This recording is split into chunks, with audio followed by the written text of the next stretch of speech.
सोचो, सुबह का वक्त है, बीच की ठंडी हवा चल रही है, दो लोग घोड़ों पे राइड कर रहे हैं और अचानक समुंदर के किनारे एक लाश मिलती है। ना ब्लड, ना ही कोई वेपन, बस एक आदमी आराम से बैठा हुआ है, जैसे सिर्फ सो रहा हो। लेकिन उसकी जेब में छुपा एक कागज का टुकड़ा कुछ और ही बता रहा था। इस छोटे से पेज में छुपा एक ऐसा राज जो कि पूरी दुनिया के लिए एक पहेली बन गया। यह है सोमरटन मैन का सच या शायद उसका झूठ। क्या वो जिंदा था या मर चुका था? किताब में मिलने वाले उस कागज की सच्चाई क्या थी और आखिर उसे वहां पे इस हालत में छोड़ा किसने? इन सारे सवालों के जवाब आइए इन्फो सर्विस की इस वीडियो में जानते हैं। 1 दिसंबर 1948 के सुबह 6 बजे सोमरटन बीच पर दो लोग हॉर्स राइड पर थे जब उन्होंने एक आदमी की बॉडी देखी। सीढ़ियों के पास वाल से टिके हुए थी। वो सोया हुआ लग रहा था, लेकिन वो सोया नहीं था, वो मर चुका था। जब वो दोनों करीब गए तो उन्हें कुछ चौंका देने वाली बातें पता लगी। बॉडी के पास एक बस टिकट मिला जो कि उसने उसी दिन खरीदा था, जो कि इस बात का सबूत था कि वो बीच पर भी उसी दिन आया। मिलने वाली बाकी चीजों में एक railway ticket, chewing gum, match sticks, एक एल्युमिनियम कॉम्ब और सिगरेट पैक मिला।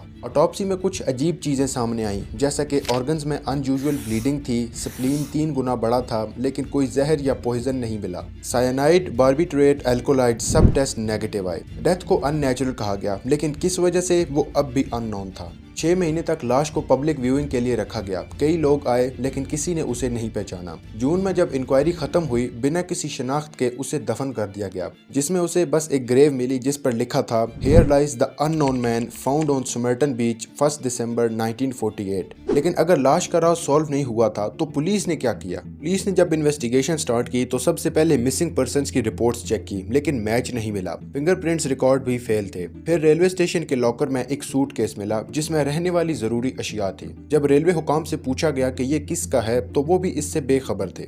बैग के अंदर एक बार्बर थ्रेड मिला था जो कि ऑस्ट्रेलिया में उस टाइम पे नहीं मिलता था। वही थ्रेड उसके कोट के पॉकेट में भी यूज हुआ था। क्लॉथ्स उसके साइज के थे और स्लीपर्स भी बिल्कुल फिट आते थे। कोट पर नाम लिखा था टी कीन, लेकिन किसी मिसिंग पर्सन से मैच नहीं हुआ। एक्सपर्ट्स ने कहा उसका कोट फेदर स्टिच था, जो कि सिर्फ अमेरिकन गारमेंट इंडस्ट्री में होता है। हाई क्वालिटी, हाई फैशन, लेकिन कोई लेबल नहीं था, जैसे किसी ने जानबूझ के हटा दिया हो। लोगों ने कहा कि ये बंदा नॉर्मल नहीं था। लेकिन सबसे इंपॉर्टेंट क्लू उसकी जेब के अंदर छुपा था, एक टॉर्न पेपर जिसमें लिखा था तमाम शुद्ध। ये लफ्ज क्या था, किस किताब से आया था और वो किताब उसके पास कहां से आई? रुबियात ऑफ उमर खयाम, एक किताब जिसमें फिलोसफी, बगावत और लाइफ पोएट्री पर बात होती है। उसके लास्ट पेज पर लिखा तमाम शुद्ध सोमरटन मैन की जेब में था। तमाम शुद्ध एक पर्शियन वर्ड है जिसका मतलब होता है खत्म हो चुका या एंड हो चुका। अब पुलिस को एक क्लू मिल चुका था, लिहाजा उन्होंने किताब ढूंढना शुरू कर दी। हैरानी की बात यह है कि सेम किताब तो मिल गई जो कि कार के ग्लव बॉक्स में थी, मगर ये कार एग्जैक्टली उसी एरिया में पार्क थी जिसमें बॉडी मिली।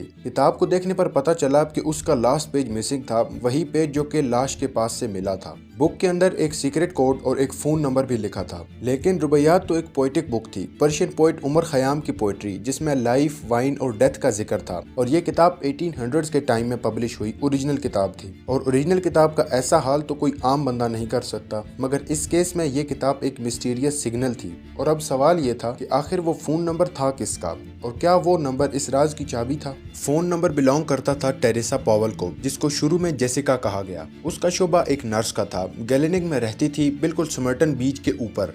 जब उसको लाश का प्लास्टर दिखाया गया वो इतना शॉक में थी कि ऑलमोस्ट फेंट होने वाली थी। नर्सेस यूजुअली डेथ से फेमिलियर होती हैं, लेकिन ये रिएक्शन एक अनयूजुअल था, क्योंकि टेरेसा के पास भी रुबियात बुक की एक कॉपी थी। टेरेसा ने एडमिट किया कि उसके पास मौजूद किताब उसने रुबियात के एक एक्स सोल्जर अर्फ बॉक्सल को गिफ्ट की थी, जो कि टेरेसा का एक्स बॉयफ्रेंड था। लेकिन बॉक्सल अभी भी जिंदा था और उसके पास वो किताब भी थी, बिल्कुल कंप्लीट, तमाम शुद्ध लिखा हुआ था। तो फिर सोमरटन मैन का उससे क्या लेना देना? और अगर वो स्पाई नहीं था तो था कौन? कुछ कहते हैं कि वो ब्लैक मार्केट में स्मगलर था, कुछ उसे रेफ्यूजी या सेलर भी मानते हैं। एक स्ट्रॉन्ग थ्योरी कहती है कि वो एक स्पाई था, क्योंकि ना कोई कोड मिलना, आईडी भी ना मिलना और पॉइजन का सस्पेंशन, उसके साथ साथ कोल्ड वार का एरा होना, सारे के सारे इस बात का सबूत थे कि वो एक स्पाई ही था। एक और थ्योरी ये कहती है कि शायद वो जेसिका का लवर था या उसके बेटे रॉबिन का फादर, जिसका चेहरा सोमरटन मैन से मिलता था और वो एक बैले डांसर बना, जो कि एक गिफ्टेड और मिस्टीरियस फिगर है। इन्वेस्टिगेटर्स ने बार बार कहा जेसिका न्यू समथिंग, लेकिन क्या उसने कभी कुछ नहीं बताया। लेकिन फिर 2022 में डीएनए एनालिसिस ने गेम चेंज कर दी। डेरिक एबट और कोलिन फिट्जपैट्रिक ने डीएनए ट्रेस किया और मैच मिला कार्ल वेब से, जो कि 1905 में पैदा हुआ, मेलबर्न का रेजिडेंट और काम उसका इंस्ट्रूमेंटल मेकर का था। उसके कपड़ों पर नाम कीन लिखा था क्योंकि उसका नेफ्यू जॉन कीन भी एग्जिस्ट करता था, जिसके साथ उसके अच्छे रिलेशंस भी थे। तो मर्टन मैन फाइनली आइडेंटिफाई हो गया, लेकिन उसकी कहानी अब भी अधूरी है क्योंकि मिलने वाले कोड्स को आज तक कोई भी डिकोड नहीं कर पाया।